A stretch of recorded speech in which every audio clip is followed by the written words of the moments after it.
손해보며 사는 재미라는 제목으로 말씀 증거합니다. 손해보며 사는 재미. 그 연봉이 높을수록 이혼율이 떨어진다라는 보고가 나왔습니다.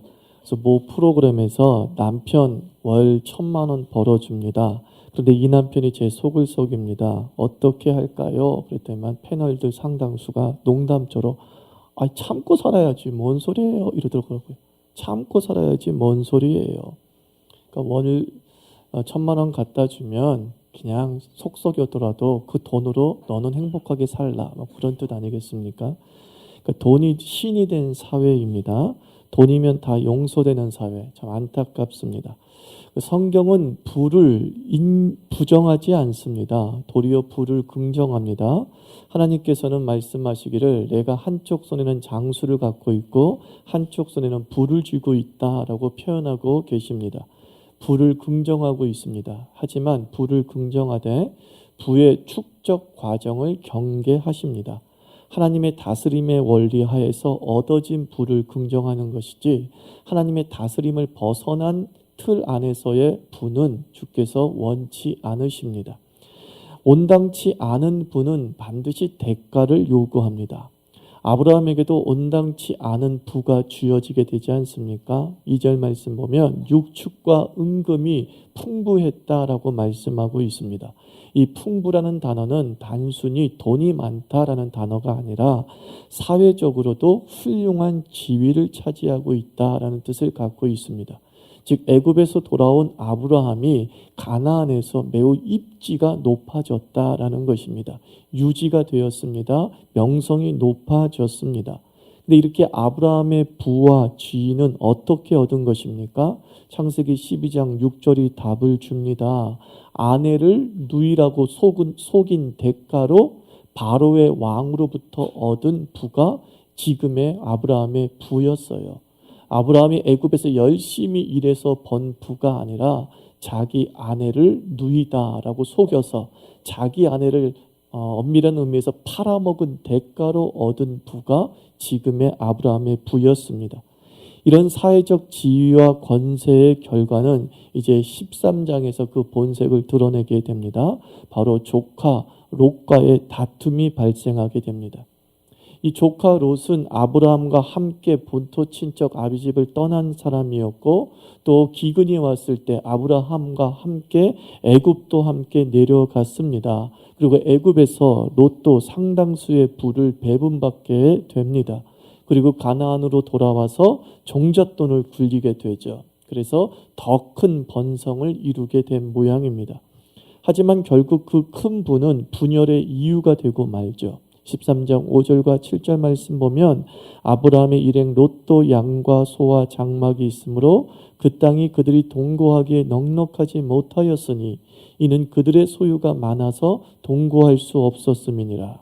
그러므로 아브라함의 가축의 목자와 롯의 가축의 목자가 서로 다투고라고 말씀하고 있습니다. 점점 부가 늘어날수록 아유 형님 덕분이에요, 아우 덕분이에요 라고 하나가 되지 못하고 그 늘어난 부로 말미암아 그 친족이 서로 싸우고 다투는 비극적인 일이 벌어지게 됩니다. 사실 이 부가 온당하지 못한 부였기 때문이죠. 정당하지 못한 부였기 때문에 그 검은 뿌리가 이미 그 뿌리를 내리고 있었다는 것이죠. 옳게 얻은 것이 아닌 것은 기쁨보다 사실 그 인심을 맛보게 합니다. 미국 교포사회에서 어떤 목사님의 설교 내용입니다. 그 이민사회에서 힘들게 살면서 아내가 남편을 다그쳤던 모양이죠. 무슨 수를 쓰더라도 돈만 벌어와 라고 얘기했다는 거예요. 그래서 이 남편이 자존심이 상해서 어떻게든 돈을 벌어오겠다고 하면서 하여튼 검은 돈도 끌어들이고 하는 여러 가지 방법으로 좀 돈을 크게 벌었던 모양이죠. 그리고 난 다음에 그 돈을 벌게 되니까 남자에게 돈이 생기면 또 뭐가 생깁니까? 여자가 생기게 되어 있죠. 반드시 돈과 섹스와 권력은 함께 가게 되어 있지 않습니까? 그래서 그 번 돈으로 바람 피고 다니고 외도하고 술집 다니고 그러더라는 것이죠. 그러면서 그 여집사님이 그 목장 구역 모임에 와가지고 엉엉 울면서 우리 남편을 위해서 기도해 주세요. 우리 남편을 위해서 기도해 주세요 라고 하는 거죠. 그때 목사님이 속으로 이렇게 생각했대요. 돈 달라고 기도할 때가 엊그제였는데 이제는 그 돈 때문에 바람낸 남편 좀 고쳐달라고 또 지금도 엉엉 울더라는 것이죠. 이렇게 우리가 온당하지 않은 방법으로 거둬들이는 그 어떤 것들은 나중에 우리의 족쇄가 되기도 하고 우리의 심령을 썩게 만드는 고생덩어리가 될 수 있음을 우리 보편적인 인생사에서 찾아볼 수 있습니다. 여러분, 잘 싸우는 사람이 있습니다. 참 관계가 원만하지 못한 사람이 있습니다. 툭하면 부부하고도 싸우고 툭하면 이웃과도 싸우는 사람이 있습니다. 왜 싸울까요? 왜 그럴까요? 생각해 보니까 이렇더라고요. 똑같기 때문이더라고요. 부부싸움이 잦은 부부가 있다면 그 부부는 똑같기 때문이에요. 똑같이 신경질적이고 똑같이 참을성 없고 똑같이 나만 손해본다고 생각하고 똑같이 너만 잘났다고 생각하는 마인드를 가지고 있는 거죠.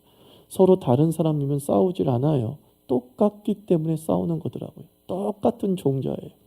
그러니까 싸움이 벌어지는 것이죠. 저 사람이 잘못해서 싸움이 벌어진 거라고 생각하지만 싸움이 벌어진 그 자체는 뭐라고요? 똑같기 때문이에요. 똑같기 때문에.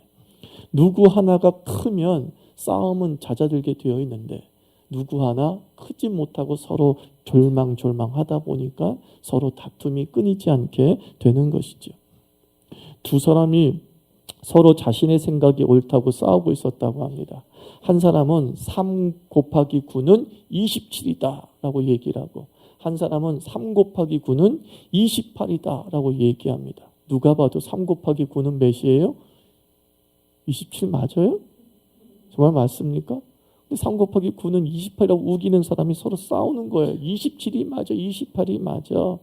야, 그러면 우리 심판관한테 가서 내기를 하자. 그래서 심판관이 내린 결정에 따라 맞는 사람이 틀린 사람이 곤장 20대를 맞는 걸로 하자라고 해서 심판관을 찾아간 거죠.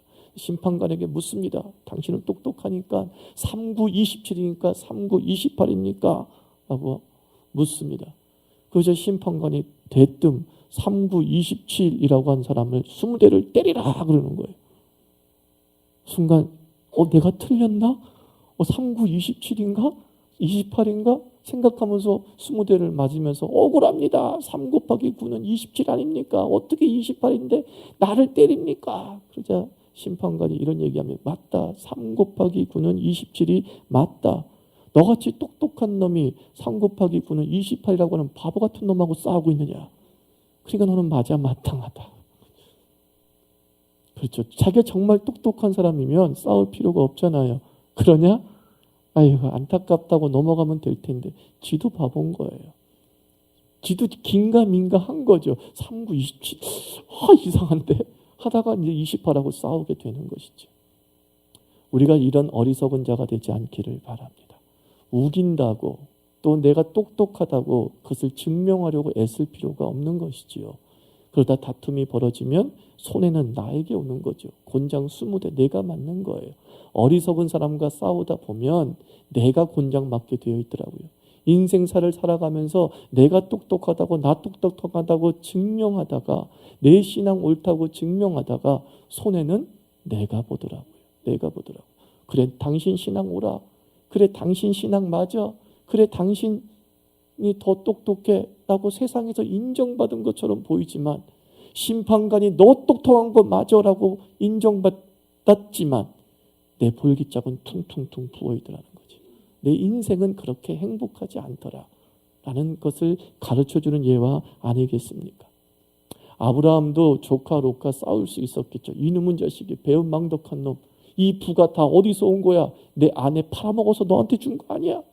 내가 다 고생해가지고 이 부를 너한테 준 건데 이것이 어디서 싸우고 있어? 어디서 다투고 있어? 네가 물러나야지 라고 할 수도 있지 않습니까? 근데 아브라함은 조카 롯에게 뭐라고 말합니까? 중재안을 내놓죠. 조카야 그만 싸우고 우리 좀 더 이렇게 좋은 데로 흩어지자. 네가 좌하면 나는 우하고 네가 우하면 내가 좌할게. 선택권을 누구에게 줍니까? 조카 롯에게 줍니다.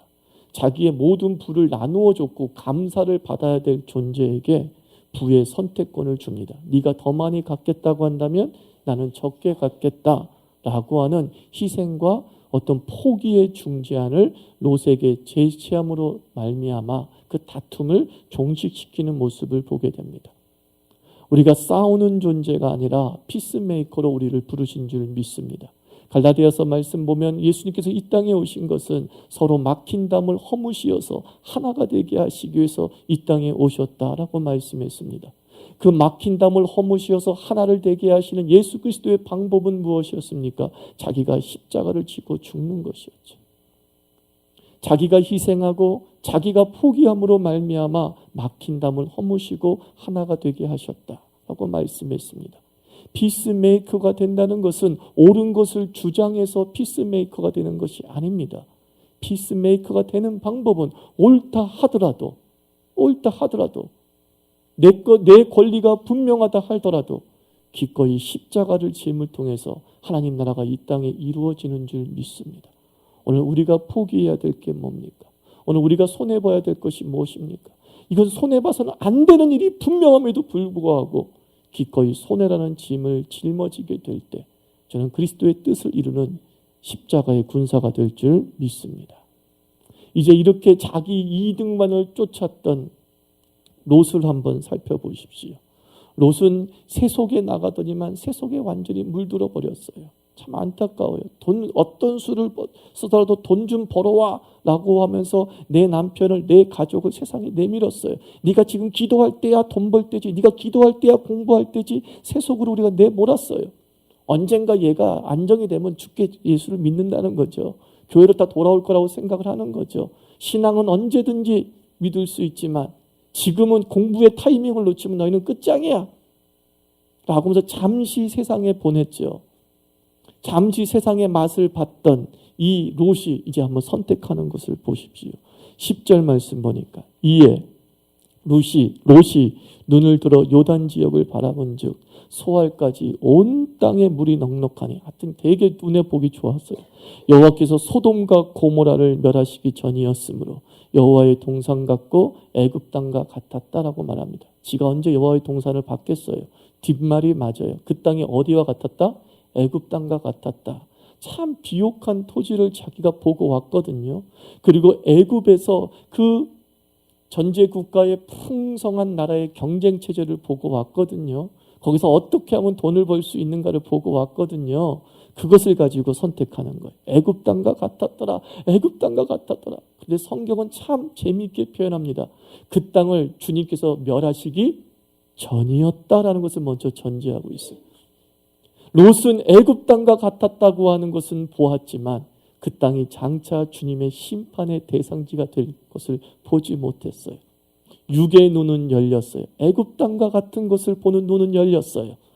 그러나 주님께서 이 땅을 멸하실 거라고는 영안은 열리지 못한 것이죠.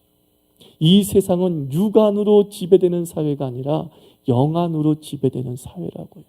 보이지 않는 세계가 보이는 세계를 지배하고 있다는 이 사실을 모르고 있는 것이지요. 그래서 롯은 애굽에서 보았던 것, 좀 유학한 거죠. 좋은 말로 유학한 거죠.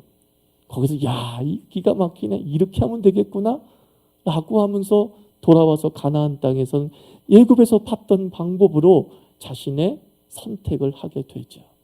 그리고 그 선택은 자기가 살고 있는 소돔의 멸망과 자기의 딸들과 동침한 근친상간의 비극이 계속적으로 연결되어지는 모습을 14장, 15장에서 우리가 보게 됩니다. 물들지 마시기 바랍니다. 우리가 세상 속에 살지만 물들지 않아야 되죠. 물고기가 물 속에 살지만 그 물에 의해서 죽지 않잖아요.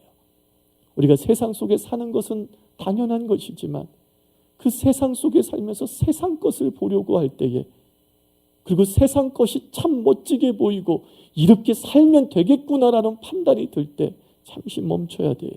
이게 나의 함정일 수 있다라는 거죠. 우리가 그리스도인이에요. 그리스도인이라는 것은 무슨 뜻인지 아십니까? 더 이상 세상의 법칙대로 살아서는 안 되는 존재라는 뜻이에요. 하나님께서 우리에게 불을 주십니다. 세상에서 살아가는 사람들도 불을 얻습니다. 그런데 우리 그리스도인들은 세상에 얻는 방식으로 불을 얻지 않습니다. 하나님은 그리스도인들에게 하늘의 복을 주십니다. 하늘의 창고를 열어주십니다. 그런데 세상적 방식으로 주지 않습니다. 이걸 깨달아야 돼요.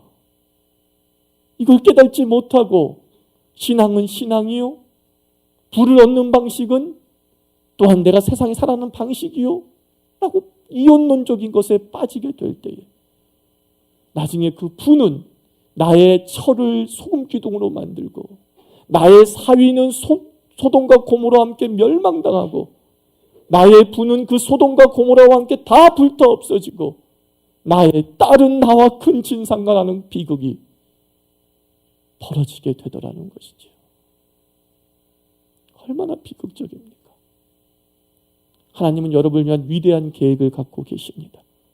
하나님이 여러분을 향한 생각은 재앙과 고난이 아니라 평안과 기쁨이라고 분명히 예레미야 에가서 3장에서 말씀하고 계십니다. 하나님은 우리에게 좋은 것을 주실 것입니다. 그 좋은 것을 하나님의 뜻으로 받으시기를 축원합니다. 아브라함은 그 애굽에서 겪은 경험을 통해 다시는 그렇게 살지 않겠다고 결심하는 것 아니겠습니까? 애굽에서 다 불을 얻어왔어요. 그도 애굽의 산전수전 다 겪었어요. 그런데 그는 돌아와서 깨달았어요. 그렇게 살면 안 되는구나. 내 목숨 하나 유지하겠다고 내 아내를 팔아먹는 그 비열한 짓, 그런 짓 하면 안 되겠구나. 그러면서 뭐예요? 이제 손해봐야겠구나. 이제 희생해야겠구나. 이제 좀 포기해야겠구나. 이런 마음 갖게 되는 거예요. 그 자기 목숨 하나 지키겠다고 했던 그 아브라함이 나중에 롯이 잡혀갔을 때 어떻게 했습니까? 목숨 걸고 자기 롯을 구하러 가잖아요. 어디서 배운 거예요? 애굽에서 배워서. 똑같은 세상 속에 살아가는데 누구는 하나님의 뜻을 깨닫고 누구는 물들어 버려요. 얼마나 안타깝습니까? 저는 우리 주의 백성들 한 사람 한 사람이 아브라함 되기를 원합니다. 경험은 다 똑같아요. 근데 그 경험을 통해서 영을 깨닫기를 바랍니다. 그 경험을 통해서 하나님의 섭리를 깨달아 나갈 때 놀라운 은총이 벌어지게 되죠. 그게 무엇입니까? 14절부터 17절이잖아요. 저는 14절부터 17절까지 읽으면서 이렇게 정의 내려봤어요. 희생은 약속을 진보시킨다라는 겁니다. 따라하세요. 희생은 약속을 진보시킨다. 한번 읽어볼까요? 14절 17절. 롯이 아브라함을 떠난 후에, 무슨 뜻이에요? 자기가 좋은 것 선택한 후에 여호와께서 아브라함에게 이르시되 너는 눈을 들어 너 있는 곳에서 북쪽과 남쪽 그리고 동쪽과 서쪽을 바라보라. 보이는 땅을 내가 너와 내 자손에게 주리니 영원히 이르리라. 내가 내 자손이 땅의 티끌 같게 하리니 사람이 땅의 티끌을 능히 셀 수 있을진데 내 자손도 세리라. 너는 일어나 그 땅을 종과 휭으로 두루 다녀보라. 내가 그것을 내게 다 주리라 이거예요. 다 주리라. 억울한 선택을 했어요. 희생과 포기의 선택을 했어요. 나는 좋지 않은 것 가질게. 네가 이쪽을 다 갖겠다고 한다면 나는 어쩔 수 없이 아무것도 안 가질게 그랬어요. 그랬더니만 하나님께서 아브라함에게 나타나서 말씀합니다. 너 다 가져. 이거 아닙니까? 너 다 가져. 네가 걸어가는 모든 땅을 내가 너에게 줄게. 이것은 어떤 약속이었습니까? 창세기 12장의 약속 아니었습니까? 근데 그 창세기 12장의 약속은 어떻게 먼저 이루어진 겁니까? 본토 친척 아비집을 떠난 아브라함에게 주께서 약속하십니다. 내가 너의 복의 근원이 되게 하겠다라고요. 여러분 아브라함을 갖다가 주의 깊게 읽어보십시오. 아브라함의 인생에서 하나님께서 약속하셔서 그 약속을 더 구체화시키시고 약속을 더 진보시키시고 그의 힘을 더 강성하게 할 때마다 그 전에 어떤 일이 있었는지 아십니까? 아브라함이 희생했어요. 12장에 약속이 나타났을 때 아브라함은 본토 친척 아비집을 떠났어요. 13장에 약속이 강화될 때 아브라함은 조카 롯에게 양보했어요. 22장에서 아브라함이 모리아산에서 이삭을 희생시키실 때 하나님은 다시 한번 약속을 강화시켰어요. 놀라운 일이에요. 놀라운 구조예요. 다 버렸는데 다 얻는 역사가 아브라함의 역사였어요. 왜요? 그는 하나님의 뜻을 위해서요. 내가 하나님을 믿는 사람인데 내가 하나님의 은혜로 여기까지 왔는데 이런 거 아등바등 붙잡고면서 싸워서 뭐 할까? 이 마음에 대해서 주께서 보상하시는 거죠. 주께서 보상하시는 거죠. 여러분 오늘 말씀에 참 재밌는 말씀이 있어요. 아브라함과 조카 롯의 가족이 함께 거하기 어려웠다라고 얘기하면서 7절에 뭐라고 기록된 줄 아십니까? 그 가나안에 아브라함과 롯 외에 브리스 사람도 거주하고 있었다라고 얘기합니다. 무슨 뜻이에요? 세상이 우리를 보고 있었다, 그런 뜻이에요. 아브라함과 롯을 세상이 주목하고 있었다는 거예요. 어떻게 사나 보자, 저 인간들 이주인이잖아. 저 멀리서 왔는데 어떻게 사나 보자.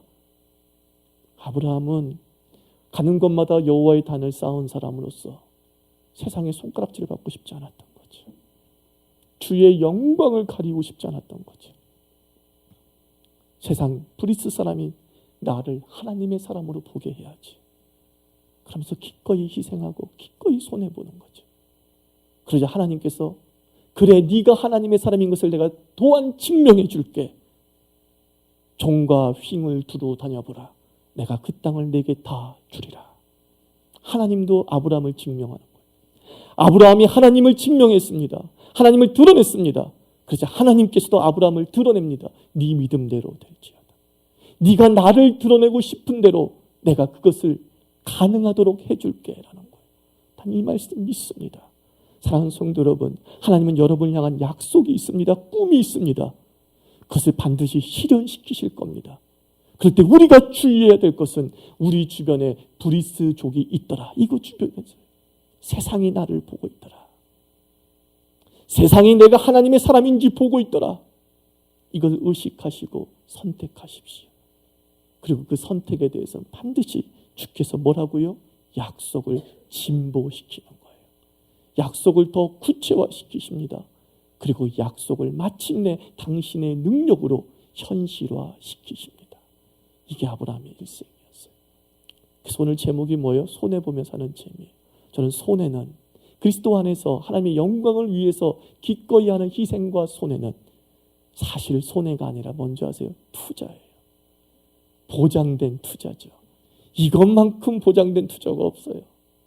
하나님이 약속해 주고 하나님이 보증해 주는 거죠. 내가 채우리라. 내가 채우리라.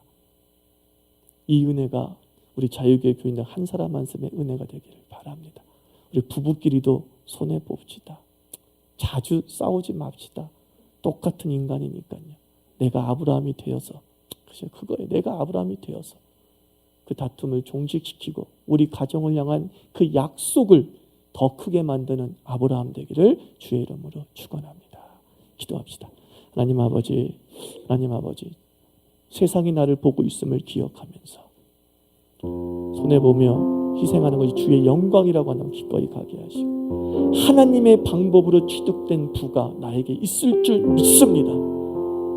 그리고 그 하나님의 방법으로 취득된 그 부로 말미암아 세상에 하나님의 영광을 드러내고 내가 걷는 땅 모든 것을 내게 주리라고 하는 그 약속이 더 구체화되는 은혜를 누리며 살게 하여 주시옵소서. 네, 기도합니다.